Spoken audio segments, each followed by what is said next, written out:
And here we are, We on. Back again. back again, Let me get folks. some water. All right, while Jared's gone, we'll just get straight into it.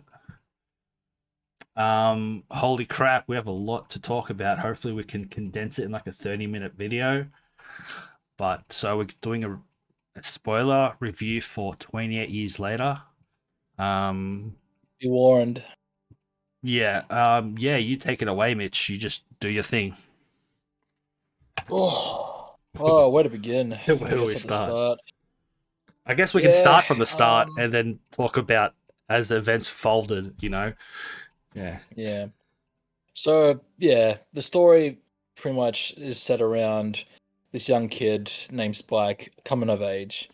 And he has to go about this ritual of going to the mainland because the tribe, clan, or you want to call it, that he's live are in a safeguard of this little remote island that is separated by the mainland by this one little causeway that floods over during high tide. It's a pretty cool setup, and it's something you'd expect from, a really well clever, defended, primitive kind of society. So that's the recurring theme about this film is this boy coming of age, accepting violence, but also accepting death in his life and all that stuff. So right at the bat, it's got the expected kind of themes of a Danny Boyle film. Then he discovers that there may be some kind of doctor that lives on the mainland that could possibly help his mother, who is suffering from a yet diagnosed illness. It's kind of showing signs that she might have dementia or some kind of mental condition where she forgets where she is, she forgets who she's talking to and all that. So generally someone who's suffering from, early stages of Alzheimer's and dementia. And she has acts of verbal aggression towards her family members and all that stuff. So the plot really only starts when he decides to try and take her onto the mainland to find what is labeled as a witch doctor, to see if maybe he can find a diagnosis for her and treat her. To me, that was the strike one of the many plot narratives that to me just seemed, okay, fair enough, this is the plot, but just extremely implausible, as this kid Spike had a near-death situation the day before with his father, who's shown to be quite capable hunter and whatnot with a bow. And within 24 hours, this kid says, you know what, I'm going to go back into that hell after, just surviving against what they call an alpha infected, with his mentally ill mother. It's just like, that's just... It's like worse than going by himself. He's like he's barely prepared to go by himself, but going with a sack of potatoes, basically, he thought at the time was like, wow, you're really gonna do that? With a bow. With just a bow. Just a bow. No knife. He had a little he did have a Swiss knife, but okay. that's nothing against an infected. Because the general fear, most of all, other than getting bit by one of these things, is their blood and saliva getting on you. So a knife is rendering you useless in that situation. So, you'd want a spear. Yeah. A spear, it's just something with range.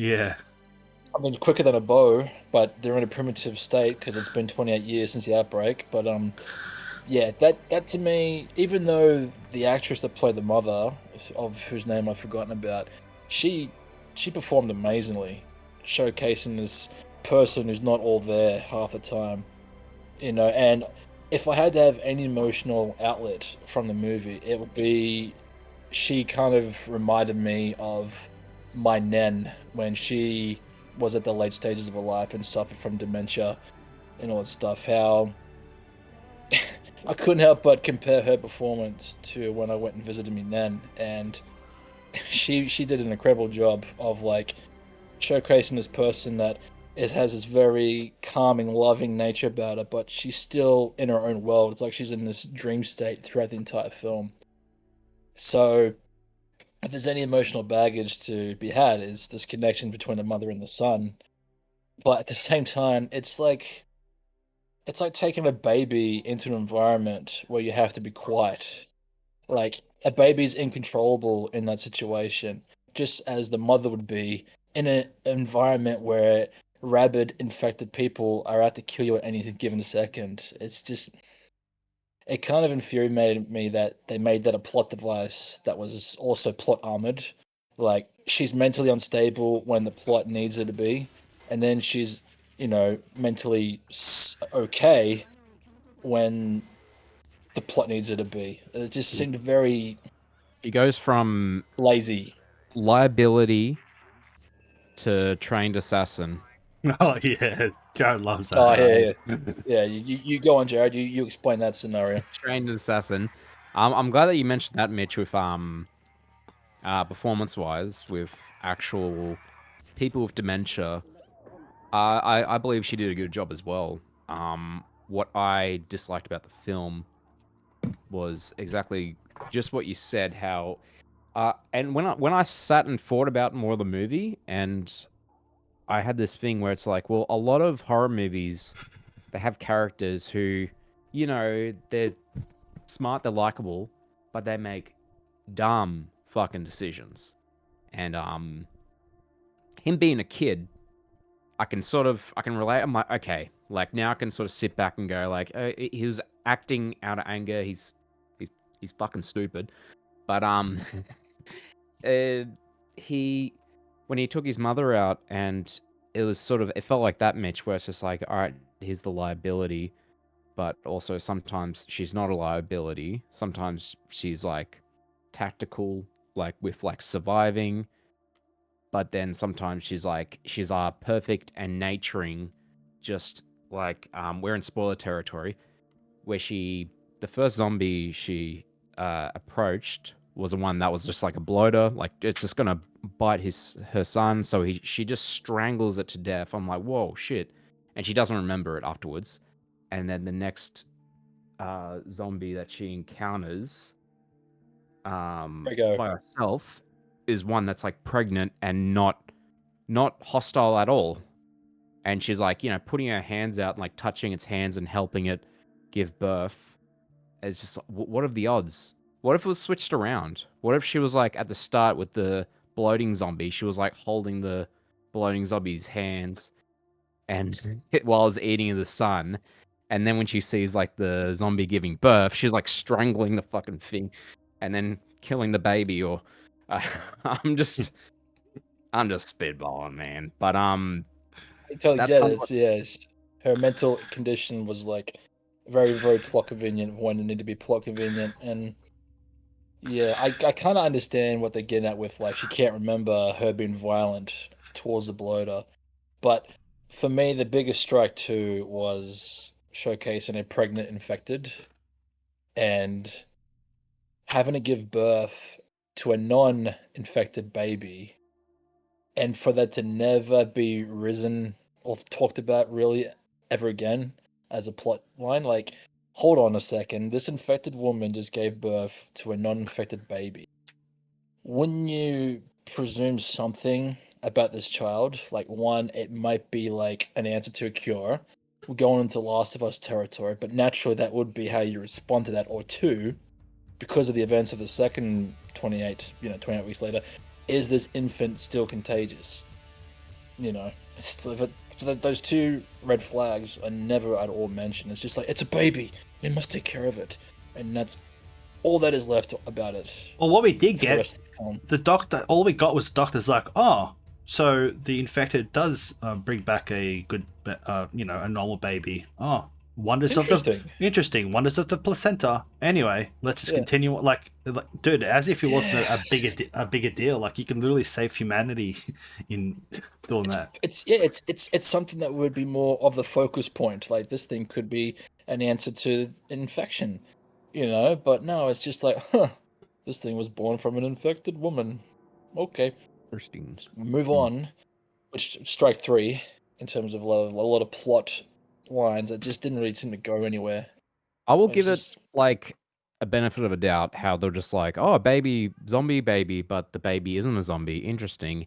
Anyway, with, I guess, their state, because it seems like the whole world is not zombified. It's only just like the UK area.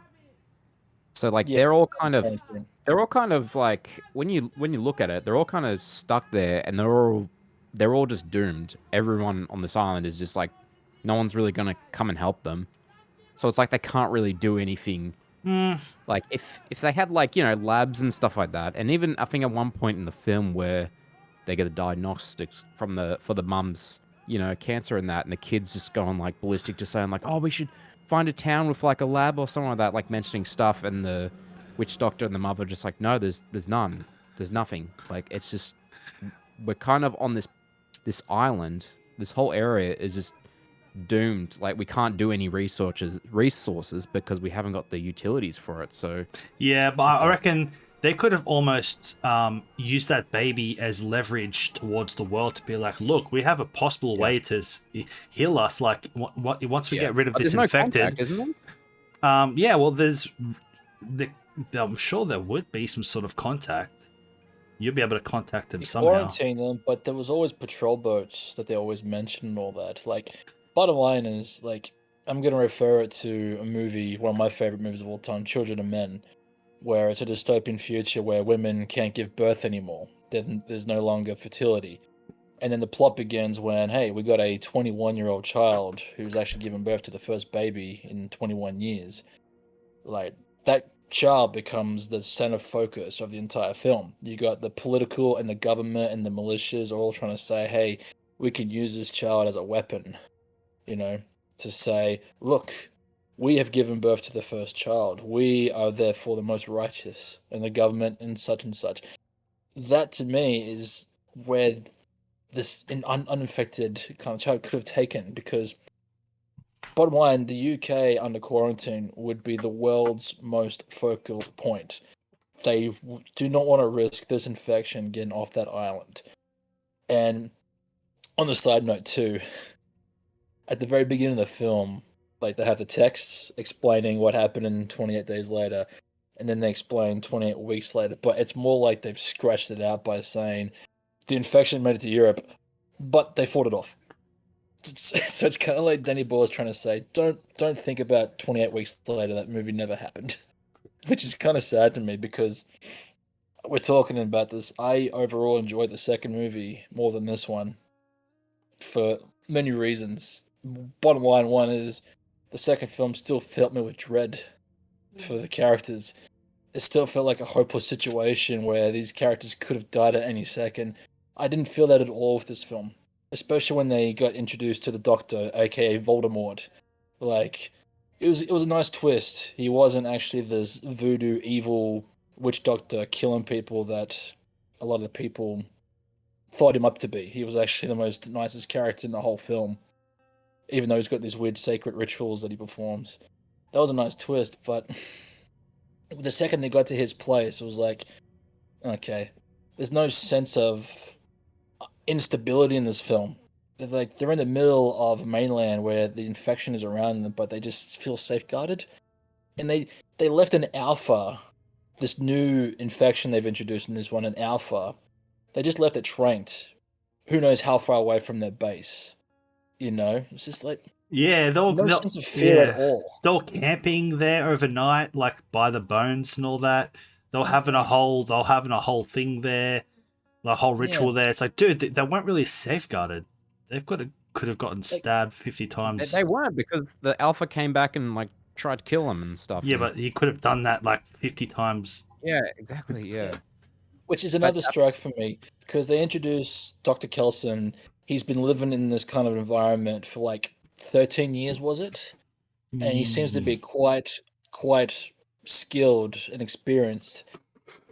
Day 2 of having Dr. Kelson, he has a near-death experience with the Alpha that he's been pretty much playing with in terms of tranking and all that stuff.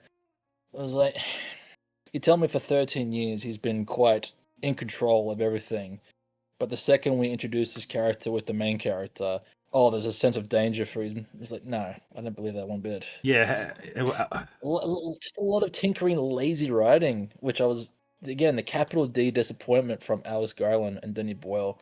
I feel like they could have fleshed out something a lot more, not so much intense, but just something a bit more intelligent with their writing. Yeah. Yes, there's sequences in the very first film where the main star characters have to basically sleep on the ground in the middle of nowhere.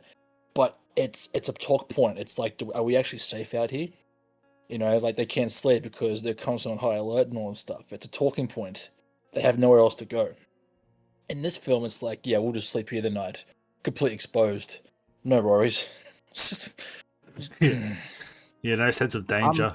There was a thing where we mentioned before how, like, when the doctor, tranked the alpha, and he's just like, "Oh, I've just lived with them," and he wears like the peroxide over himself, and he's like, "That's iodine." Iodine, and he was just like, "Yeah, this keeps the zombies away and stuff like that." And it's like, not really. Unclear. Unclear. Yeah. Unclear. It's apparently it's got to do with the blood infection. Like the iodine pretty much kills it straight away. So if he gets any blood on him, it wipes it off. I don't know. Again, it's another talk point that's so unclear. But yeah, he kind of just like left the zombie live when he tranked the alpha. He's just like, all right, come follow me, sort of thing like that, and let it live. And it's just like, dude, kill that fucking thing. Or tell us why you keep it alive. Mitch, did you say we're talking a bit? We always talk a bit after the theater about it. I think we brought up a couple of all this stuff, and Mitch, I think he said something like he mentioned at one point. He's like, "Oh, I got a respect for the undead," or something like that. Or well, that's what I was characterizing him early on, thinking he's still a villain. You know, because they built him up to be this villain. Plot twist: he's a murdering psychopath, but he wasn't. But it seems like he's trying to live with the infection and not so much kill it.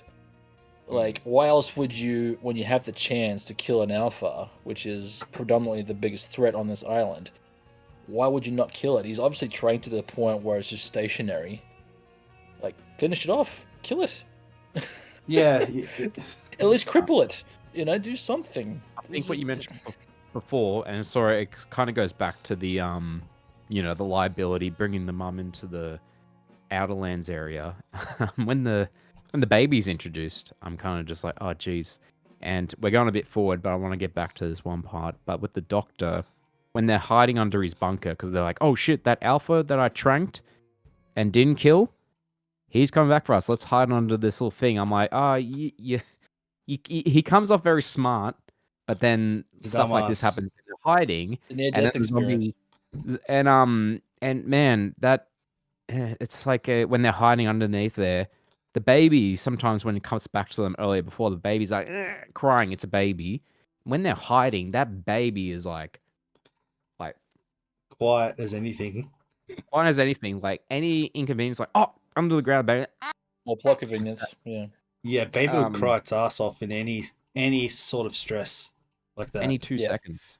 And again, to me, it felt like the alpha. I don't know if maybe it was originally written that way. To me, it felt like the alpha was actually coming for the baby, not so much them. Yeah. You know what I mean? Because when they first have the pregnant infection and then they end up shooting it afterwards, when the alpha's on the train, it literally stops to the dead, pregnant, infected woman and like picks her up to see if she's still okay or where's the baby kind of thing. And then proceeds to chase after the heroes. I thought that was going to be a plot thread. Like, these alphas are, like, as they establish, are more socially intelligent. They're not just rabid. There's some kind of sense of consciousness. And it was actually coming for its baby. But, no, again, it's another talking point that's, to me, just brushed off. Or maybe I've read it wrong. But to me, it looked like that's what the alpha was doing. Trying to, like, get the baby that they took from him. I like the alphas. Yeah. What? I only just picked that up. I didn't even think about that, Mitch. It just seemed like that's the way it was going. Because why else would it be constantly pursuing the doctor who's lived with this thing for 13 years and respects them or whatever? They could have done it. Sorry, yeah, keep going. That's fine. It's just, to me, it just feels like a lot of convenient, lazy writing. And that's why I'm so much disappointed, because that's Alex Garland and Danny Boyle. If you've watched any of this stuff, it's highly intelligent kind of stuff that has this strong social commentary with themes and all that. You know, the first one was about violence being violence, that we are naturally violent creatures, regardless of the infection or not. This one kind of talks about that as well, but it's also more so about accepting death as part of life. You know, that's the ending catharsis for the main kid when he has to let his mother go and all this stuff. But I don't know. We get that. Just a swing and a miss. Yeah, we get that through because they say Memento Mori. They don't show it through the whole movie. They don't show that. That's what the movie's about. They only show it by mentioning it. They only mention it. I don't know. It's like they wrote it. They wrote the script really bad for the alphas. I really like the alpha, the idea, but they're just bad.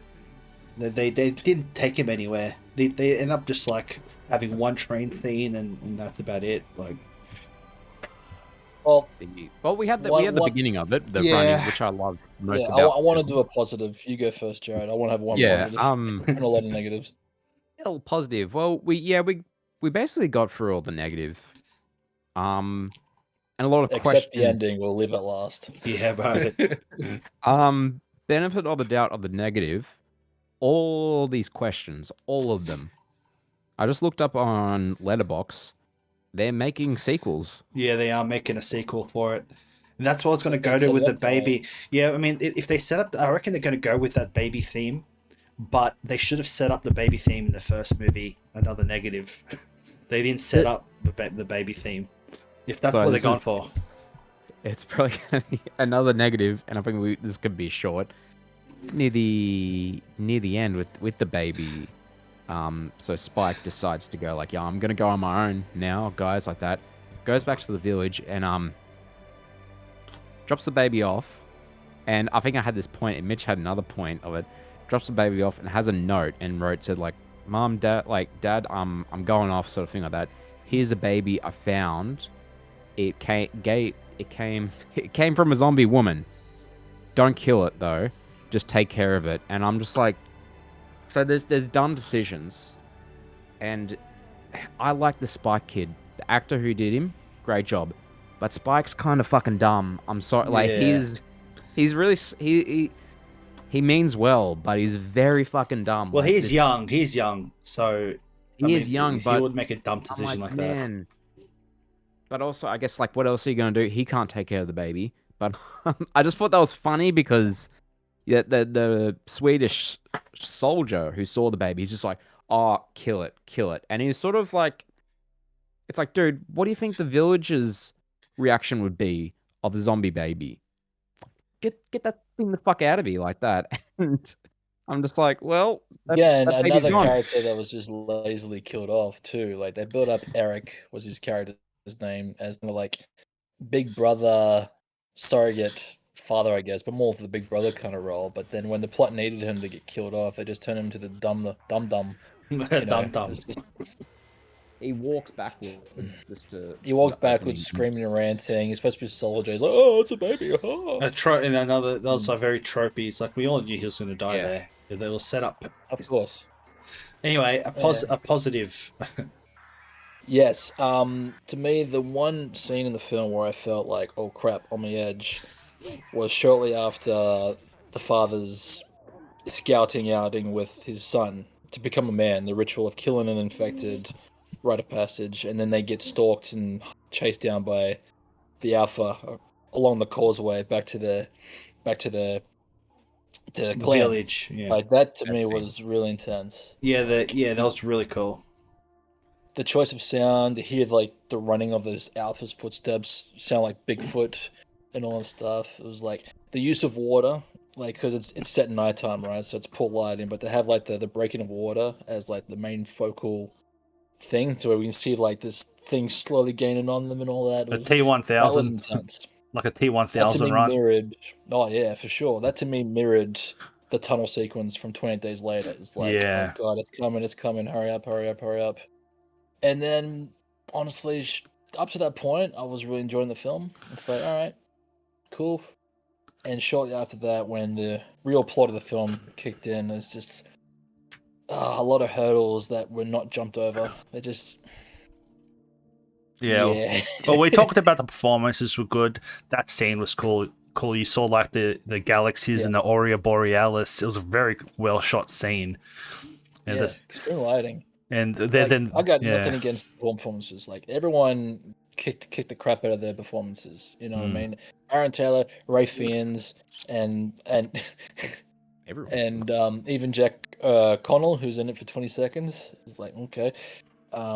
Everyone in this was great in terms of performance. It's just the narrative to me had a lot of interesting plot lines that just didn't really go anywhere.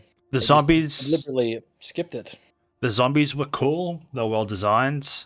They looked freaky. The zombies in the grass was a cool scene. We saw that in the trailer already, but that was a cool scene as well. Mm. I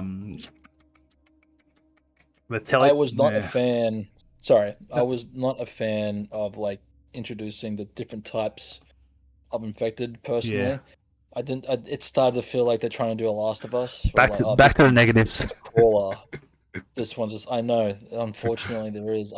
For me, it's meant to be just this virus that turns you into a rabid maniac. Like, okay, if they're gonna introduce these creatures somehow evolving, cool. They already kind of touched on that in the second one, because we introduced one of the main infected, who's clearly got a higher sense of consciousness and is more strategic than the others. They could have just played with that and have them play as alphas. They're more intelligent. They're more able to flank other people and all that stuff. I didn't like how there's big ones, there's fast ones, and there's crawlers. It's like it's too familiar to do in Last of Us. You know what I mean? Yeah. It's very gimmicky. Well, Left 4 Dead, the video game. Yeah. Left 4 Dead. Yeah. The bloaters, the face huggers. I was waiting for like the mini boss one. Like, look, it's a mutated bloody alpha. There's like 3 of them together. I was like, oh. What, did they allude to a bear or something in the beginning of the movie? There was like a bear that was. Oh no, that was the bloaters on the ground. I thought they alluded to a zombie bear, but there wasn't. It was just a bloater. No, that's hopefully they keep it that way. The infection only infects human mammals. Like, yeah. I think maybe even primates. But that's it. Everything else, it doesn't bother them. Let's. If you guys want to add anything else. Dude, I've got a couple of things. I don't want to make this video too long. I know there's so much. They had so many flashbacks of like the 50s where they're like shooting arrows and stuff, and then they try to intertwine it into them shooting arrows now. I thought that was very unnecessary, and that didn't go anywhere. You know what I mean? They had all these flashbacks that didn't go anywhere. What was the point of them? I think it's unnecessary because, again, it's only at the start of the film, and then there's never any callback to it at the end of the film. So it's like, why introduce that for that to be the ending? Or throughout the movie, there was those flashbacks. Even towards the ending? Not towards the end, like, the first half, I would say. Like, yeah. It was like warfare and all that, yeah. Like, what was that all about? The postcards. It's Danny Boyle's social commentary, I think, back on we've always been capable of violence. We've always been at war with something, so mirroring them fighting the infected with medieval Romans fighting off barbarians. It's re-establishing the thing from the first one, which is we are naturally violent, regardless of this mutated raging virus or not. We are in ourselves. It's in our nature to destroy ourselves, so to speak. Yeah. Society. I get where Josh is coming from with the flashbacks. I totally agree. It's unnecessary. I totally agree. I'm just telling you that's what he's trying to say. It was dumbly written. It was dumbly written then because he didn't really. I don't know. Didn't go in. Just didn't hit anything. I guess, like, I think what Mitch was saying, like, I think what I got from the flashbacks when they were showing it, it's like, here's our society now. We've sort of reverted back to, like, arrows and stuff like that. We all have a role to play in that little village. I feel like the flashbacks were, well, it was done well. Like, even there was one dream sequence in the movie, which I didn't mind. Like, it kind of felt like really dreamy sort of thing like that. I think there was a lot of flashbacks like where the mum's just like, oh, let's go to the shops to get some ibuprofen, and flashbacks to the shops, and they're like, oh, mum, I don't know what to tell you, and then flashbacks to the shops now where it's just like all demolished and stuff like that. Yeah, no, I get where you're coming from, but speaking of flashbacks, and it was a lot in the trailers as well, the masks, a lot of that was popping up. a lot of times and popping up in like scenes that were happening at the village and stuff like that. There was an old guy with a mask on a bike and that, and he was teaching kids how to play arrows. So, but it was also seemed like the people wearing masks when they were having a dinner and stuff like that. It wasn't. Was that guy in the mask actually there, or were they not there? It was so subliminal, and then I've almost forgotten to talk about it because it was so forgetful. It's just. It was blasted in the trailer, which was I feel like some random faction, you know. That's the kind of vibe I got, but no, it's just this weird pop up. I was literally imagining this movie to be more batshit crazy because of the trailer. It showed that trailer really set it up that they think 7 gonna come around again. Like it was like, all right, this is starting to feel like origin stuff. But that trailer was sick with that. Yeah, it was good, but it showed everything from the movie, but everything from the movie was kind of just like, here it is. All right, bye, like that. And they basically showed everything that Aaron Taylor Johnson was doing, which like was 30% of the film for him. Because all of a sudden he's not in the film at all, and he's like he's still in the community. Oh, I got this letter. The baby's infected. Whatever. Yeah, see, that's why like the story was very. There's two stories going on. It's like they completely got rid of the. I mean, there wasn't two stories going on. There was one story, but I don't like how they had that city there with the one pathway, and they had that cool scene with the zombie running in the water. And then that's like all we see of it for the rest of the film. They didn't allude to it at all. It was almost like kind of pointless. Yeah, to establish this kind of community, only for it to be like basically 10% of the film. 10% of the film. Yeah. Oh, one more thing I wanted to. Sorry. No, you go. Yeah, I had one thing. I thought the movie was glitching out. There was these scenes when these zombies were getting arrowed to the head. And they'll do this weird camera trick where they'll pause still frame the camera as the zombie gets shot, and then do a 360 and then play the zombie falling to the ground. They did that so many times, it was so jarring, and I reckon that was such a bad effect they did. I don't understand what they were doing. It's like they were trying to do like a Mortal Kombat freaking finishing move or something that gone wrong. It was just horrible. Yeah. Yeah, I wasn't really feeling that either. They did a similar thing in the original, but it didn't work for me this time, especially when they did it multiple times. Yeah, I thought the camera was. Let's see the arrow this side of the profile. No, this side of the profile was. I looked behind me. I was thinking, is there something wrong with the thingo? And I'm like, oh wait, no, it's just how it's an editing choice. That was the creative choice from Danny Boyle, which he's known to do. I got that. Sometimes I feel like that sort of style in this movie worked very well, but I know the scenes you're talking about, Josh, especially in the beginning, I feel like that was kind of just like, all right, like it was kind of chased. Yeah, I was kind of getting a headache, but I think at one point when I think the army military guys, is that the scene you're talking about, Josh? No, not the. I think it was in the beginning when even the kid shot the guy, the first blow in the head, and that it's like kids that came out of high school. They know one VFX shot, so they're like, oh, that looks cool. Let's keep doing that. I don't know, just Microsoft Paint or something. Or it was done. They accidentally did it, and then like, oh, that looks kind of cool. Let's just paste that in every kill, or like half of the kills. Yeah, I didn't get it at all. It was a creative choice that for me didn't work. I mean, saying that, there's a lot of stuff that Danny Boyle has done creatively, even in some of his greater films, which even to me, I'm like, this scene kind of could come close to ruin the film, but you deal with it because everything else in the film. Unfortunately, there's nothing really else for this film to back on to say, hey, that was pretty poor, but this is freaking awesome.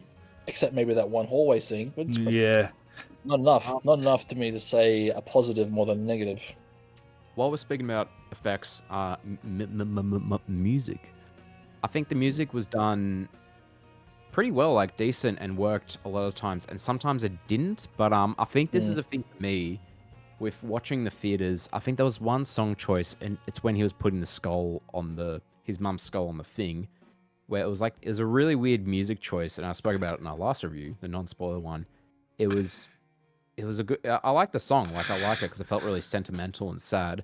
But there was like a sound bite in it where it was like boom, like that, where it kind of sounded like someone was coughing, and someone in the theater was coughing. So I'm like, is this guy coughing on the beat of the song? Hey, that guy. So that kind of, there was parts of that where it kind of felt like there was really one song where it felt like someone was, I'm guilty of this. I always bring snacks and like popcorn. It felt like someone was like opening a like packet of chips up or something like that. Constantly. Like that, and I was kind of like, what's that going on like that? So it was an interesting choice. Like I did like it. The running scene at the start where the Alpha's like chasing the sun and Aaron, sort of thing like that. I like that music. That was fucking intense. I don't know what that made me feel, but I was just like, oh yeah, you're on edge. Yeah, you're probably feeling anxiety. It was like that's what you're meant to feel in that scene. You know, those other parts. John Murphy. I feel like you guys were talking about it as well. Like there were some parts where the music felt inappropriate. I think there was like, oh, I think you guys know what we're talking about. But like, at the beginning in the village when it was showing the village and them like, you know, with the resources creating stuff, it was playing like punk rock, just like that. It was like da da da da da da da da like that, but it was like remixed, and it really? and that like never. I don't remember that. And then in the ending, yeah, it does like a remixed punk Teletubby song, I believe. Yes, yeah. They my segue to the ending. Let's talk about the star of the show, Jimmy. Yeah, that was his name, yeah, Jimmy. Jimmy, yeah. Right. Yeah, so you know the star of the show is at the end. In the beginning and the very end. Played the adult version played by Jack O'Connell, which I fell in love with because he was in Sinners. One of the weirdest introductions to a character ever, and it literally pulled me out of the film, man. Like, I was already disliking the film, and that ending, it just made me sink to the bottom of that pool. I was like, what the hell choice was that? Yeah, the colorful Adidas tracksuit, samurai swords, it literally turned them into Power Rangers, man. I was like, what the hell is this? You know something you mentioned before, Nicho, with the Power Rangers thing, where this is us giving the benefit of a doubt, because in the intro, Spike, he has a Power Rangers toy. Correct. So we're like, oh, is that like? Is it in his mind? Yeah, that's like you. That's what I thought. I thought he was imagining these characters because of his love for still trying to be a kid and imagining these badass heroes coming to fight off the infected. But no, apparently it was all real. And wow, what a choice! Yeah, and apparently the second movie is gonna follow that gang. Oh god. Yeah, I don't know where I saw, but I'm gonna. Oh no. But apparently the second film's going to come out and it's going to follow Spike with that gang. And I'm like, what movie is this now? Is this going to be like a comedy freaking... Yeah, that was... I don't get that at all, man. And what's even worse is he just set it up as a sequel. For a sequel. Like, it feels like everything written for this film was designed to pave way for the second installment, which... I mean, in my opinion, they probably won't get, because I can't imagine a lot of people would have been happy with this film. Maybe it's just the three of us, but that ending, bro, it took me completely... That's the equivalent of getting to the end of Saving Private Ryan, and then all of a sudden, there's Pinocchio having a dance number. Yeah. What the hell is this? That was basically, that's it. There are no strings on me. I guess it followed the Teletubbies scene in the beginning, where they're probably hyper addicted to Teletubbies, so they made their own Teletubbies group, but action figure Power Rangers. That's the vibe I was getting too, but I mean, to have that as its execution, like literally having these guys do parkour off rocks and spins like you would from like an old 90s Power Rangers episode with that rock and roll music playing in the background. Right after the most intense like scene of like burying his mother's skull on the rock into him and like becoming a man. Like he actually kills the infected this time, instead of screwing up like he did earlier. Like if it ended then, cool, it would have been mediocre. I was still not happy with the film, but it still had some kind of cathartic ending. And then they introduced the Wiggles on steroids. It's like your brother Daniel freaking directed it or something. Oh yeah, he just decided to take a shit on the. I was like, oh. That was dude. I couldn't believe that ending, man. Yeah, I couldn't believe. I don't know what I want to. I have to hear why they did that. Yeah, I really need to see to know. the analysis because I feel like because it's Danny Boyle, there's going to be a lot of butt fans that are just going to kiss him regardless of whatever convoluted, ridiculous thing comes out. Because hey, it's Danny Boyle, man. He's a genius. He's a genius. You know, we just don't understand. To smell a turd because he's a genius. It's like we don't understand. Like we're not on that level. Yeah, like I shouldn't have to Google research the meaning of a film to get it. I should walk out of the cinema and have got it, whether it's subliminal, whether it's literal, whether it's in my face, and whether it's some kind of hidden innuendo message. I should get it. But there's so many choices in this film, plot threads that just seemed either skipped over or intentionally forgotten about or misleading, and it honestly, it not so much disappointed. It even made me angry that someone like Alice Garland, who wrote this, thought this was going to be a genius move on his part. Like, it leaves me with no hope that Alice Garland would write this. And think, yes, so this movie, is what the audience wants. He got blackmailed. He got blackmailed by someone, like to give their scripts a go or something. This is the guy that wrote and directed like Ex Machina, Annihilation. He wrote pretty much all of Danny Boyle's like masterpieces: The Beach, Trainspotting, Sunshine. There's probably a bunch of others I've forgotten about, and like this is what could have been the trilogy of 28 Days Later, a movie that revolutionized zombie apocalypse films. This could have been their send off, because again, like. This movie hasn't come out of the cinemas yet, so the feedback is still ongoing. So we probably don't even want a fourth installment with what was, in my opinion, a train wreck of an ending. To have that as the outcome, bro, no, I've lost a lot of respect for the craft. Dude. Oh man, I want to see the second film just to see what the hell are they going to do with it. What are they going to? Teletubbies come out to kill. Yeah, I don't know, man. I was waiting for the baby face. It's like, oh. I can go on. We could go for hours with all the different little stupid ideas we had. I thought, the main thing was they just didn't not only they didn't stick the landing, they didn't stick the middle, they didn't stick almost any part of the movie except the beginning. Yep. Yeah, it is a lot to do with the writing, how the story was told. A lot of things were kind of they brought out things and never explained it, or they insinuated things and they never explained it. Yeah, I was so conflicted, but now I'm pretty clear as no, just no. Because you want to like it. You were trying to find a reason to like it, but there's so many things to like about it that the small portion of likable things severely underweighs the things that are dislikable about it, man. And it's just like you can't keep defending it when there's probably one scene that's good and the rest is just crud, you know? And that's how I feel about it, bro. Strongly. It's just I can't approve of it. Yeah. And like, sorry, you go. Nah, even like the kid's reason for taking his like the main plot of taking his mum to see the doctor, it's like he got angry because his dad cheated on his wife, and slapped him for because he was a bit of a dick. The kid was being a dick, and his dad slapped him for it, and he cheated on his wife, and that was big enough reason.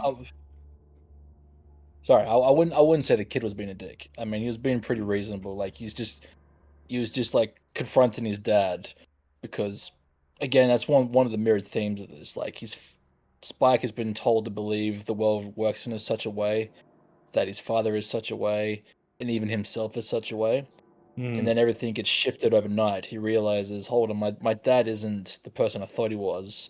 I'm not a hero. They fabricated a story about me taking down Infected when I didn't. I almost got killed. And then the doctor being told at first that he's this maniac, stay away from him, to end up becoming pretty much the good guy of the story. Like it's about the things that we see the world as a kid, and how we see them differently when we become men, and it reinforces the story of him having to forcefully become a man to take care of his mother, to try and save her. But in order for him to become a man, he has to let go of his mother. He has to accept death as a theme of life. You know what I mean? That stuff was fine, and I wish it was more focally centered on that. But the rest of the garbage that threw in as subplot devices and threads that are overlooked, underlooked, whatever looked, it just made a film that was unnecessarily convoluted. It should have been just a straightforward, but it wasn't. Yeah. And where am I getting at with this? Sorry. Yeah, I think him having to go with his father was generally because he's just had a big wake-up call. He's just been told Santa Claus doesn't exist. Yeah, and he couldn't really he was flipping out as a kid would do. Yeah, and I feel like, I don't know, here we go, like rewriting the story, but I feel like they could have used, I thought like the idea of the baby was like life and death. Like the mother is dying, but they brought a new life into existence. So it's almost like memento mori, but also whatever the memento of living. So I kind of thought like by her, the journey of her dying brought the idea that brought the baby and a chance for humanity. So basically her death kind of led to the possibility of humanity in UK, like going forward, you know. But like I don't know, I feel like they could have done something like that. But the whole baby thing that's probably the second most disappointing thing. I forgot what the first most disappointing thing was, because it's just a mess. But the second thing is like with they could have treated that baby like it's the main plot device of like to bring their country back to the world and have internet again, and like but they're like, oh, okay, the placenta's a wonderful thing. And let's not kill this alpha, which is next to a child, a baby. Like, let's kill this alpha because it has any chance of like touching this baby. Like, wouldn't you want to kill it just to keep the baby safe for like a potential of legitimately a threat? Yeah, you would try and bring it down. Like if there's a pride of lions that are known to attack humans, you don't like say let's respect their boundaries. You have to put them down. And as the doctor was going to, you know, kill the mother, he left the child with the baby alone in like a field of bones with like no protection around him. Well, like the alpha could have easily been hiding behind the bush and just he left it with Spike, the baby was Spike. Left the kid Spike with the baby by themselves sitting down. Yeah, with a fire, like by a fire, freaking bonfire, will like attract all the neighboring zombies. He tranked Spike, and he was tranked, so he was inebriated. So he could have completely powerless and defenseless. And they acted like, oh, that's all right. You know, this isn't a zombie film. There's no zombies. There's no zombies around. Like, it's all in your head, mate. We did cover that whole part with, you know, the witch doctor being there. Yeah, I know. I kind of respect the zombies like that. Let's go to my thingo where it's not safe. Actually, not safe. Yeah, but it will be safe, so we can have some dialogue. Enough dialogue. We'll allow the plot to continue. And I wanted the zombies to attack the village, you know? I wanted that one entrance to be like a massive war against the zombies. I don't know, maybe it's my kind of, I like the action scenes in that, but I wanted there to be a massive war between the zombies and that village when nothing in that village happened. I remember you mentioned like a lot of other plot things which could have happened, where like it could have been like a thing where they brought the witch doctor back to the village and there would have been like some friction between them. Like, oh, you called me a psychopath. What the? And they would have homogenized the story. They would have like put it together a little bit more This is probably not like a thing like, oh, they should have done it this way, but I kind of thought of an idea where they go to the witch doctor and they're just like, oh, help my mum, sort of thing like that. And then he goes like, oh, okay, I'll help your mum. And he's like, oh, who's your dad, like that? And he's like, oh, my dad's Craven. I forget his name, like that.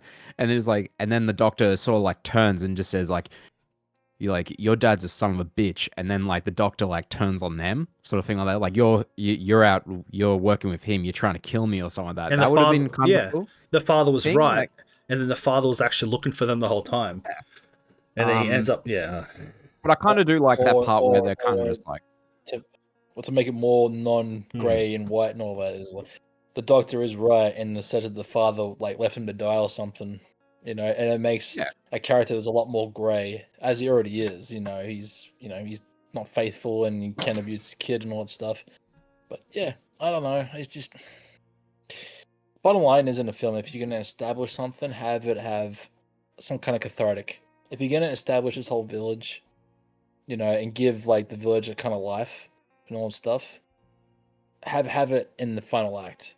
Bring it back to that as a 3-act structure. I don't want to give 101 kind of bloody tips to Danny Boyle and Alice Garland, but bottom line is, man, I expected better. Yeah, that's the bottom line. Anyway, let's go to you go. Your final words. Like a little thing. Yeah. I can't think of any other movie examples, and I haven't seen it. I probably won't see it. But Mitch, you mentioned like Wonder Woman. How you were just like when you're watching it, like, oh, this is a pretty decent film, and then at one point the villain just goes like, here's my master plan. Like that. It's like I didn't watch that. It was such a Disney villain moment. It's just like, what the hell? This literally feel like that, like with 28 years later. It's just like, all right, this is the recurring theme. The middle, I'm just kind of like, the ending, I'm just kind of like, it's all right, like that. And then the very, very end turns into a whole different genre. Yeah. And you one thing I think, one thing I mentioned to Josh as we walked out of the theater, how like they killed the zombies, whether it's in his head or not, and the tools they used. I found that interesting, like that. It was a bit kind of out of the blue of them going like, like making those laughing noises. But the devices they used to kill the zombies seemed like kind of clever. It kind of seemed a bit messy, which is kind of like, oh, you don't want to get the blood on you. But they kind of had like spears. Yeah, one guy had a retractable. He had a bow staff that you could like pull it and has 2 chains on it, which doesn't seem that practical.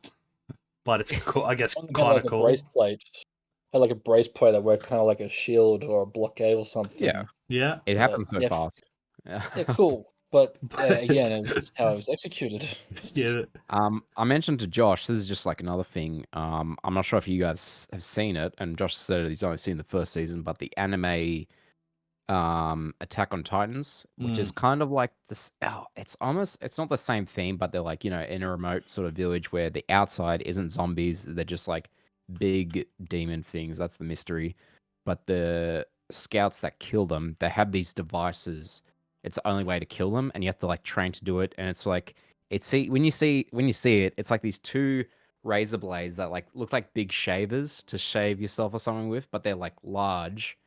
And it's like the way they use it is it looks very silly, but it's really like smart when you think about it. Yeah. Which I kind of the ending 28 years later, like that, when I saw those tools, I was like, oh, it's kind of cool like that. But at the same time, I was just like, is this the same film? Yeah. I couldn't think of what you're thinking of. I just went straight to like, this is the goofiest thing I've ever seen. Yeah. It was waiting for them to like transform into a solo robot to fight off the infected. It's just like the cinema after that was kind of speechless. I was like, everyone was laughing. Like, you saw that? Noticed that? The people I saw like confused. They were kind of just like. They were in the exact same boat as us, man. They were like, "Am I supposed to like that because of the history?" It's like I'm forced to like it. It's like, no. Be your own opinion, man. I did not like it. Yeah. First and foremost. Anyway, final thoughts. No, not final thoughts. Sorry, final scores. I'm going to give it. Oh man, I don't know. I'm going to give it a 5 out of 10. That was a very average. 4 for Mitch and 5 Jared. 4.5. No, I'm saying what Mitch said. Okay. What the hell, Jared? 9. Oh, man. 9.9. It's like, I'm kind of like what you were saying before, like, Mitch, with some of the people like, well, was I supposed to like that because of the history? Oh, yeah, I'm giving it a 6. More towards a 5. Mainly, there's a lot of things that did piss me off, and it was mainly, the majority of it was in the middle of the film. Not as much as the clowny act at the end, but it was all kind of just stuff like, we'll explain it in the next one, which is, I do hate that shit sometimes, and I get that, like that, but it wasn't what I'm thankful for it wasn't dog shit boring. No. So I guess that's why I'm sort of leaving up to the 6, and the characters were good. They made dumb decisions, like Spike did, like that, like very dumb decisions, but I feel like that's like a thing in most movies, like horror movies, even characters you like kind of make dumb decisions. It was kind of it was near the point, it was basically near the point, like, this kind of ruins the movie for me. Like, Spike did ruin the movie for me with some of his choices, a lot of his choices. But yeah, a very indifferent feeling. That's why it's like 6-ish. Yeah, I'll say in the last decade, on average, I'd say it's like a pretty average movie. But in terms of, like, you know, a Danny Boyle movie and that, it's probably like a 2 out of 10. But I'm just saying on average, it's probably, out of all the movies that I've seen in the past decade, I'll give it like a 5. It's like very, very average. All right. Well, yeah, that's it for today. Let's hope they make a second movie. I mean, we don't have to hope, they are gonna make a second movie. And if they do, they have to basically have a subtext that says the events of the previous film never happened. Yeah. A different story. I wouldn't be gonna start erasing movies, erase that one as well, because sadly enough, the second one made the third one look like a masterpiece. Yeah, like, saying something. I don't know how that Jimmy character and their crew is gonna at all relate to the village with the father. They have no interaction there. They're not. I think they're a whole another tribe that seem to have nice suede velvet, you know, Teletubby outfits. Adidas freaking lad outfits. Yeah, like gypsies or something. We'll see you next time, ladies and robots.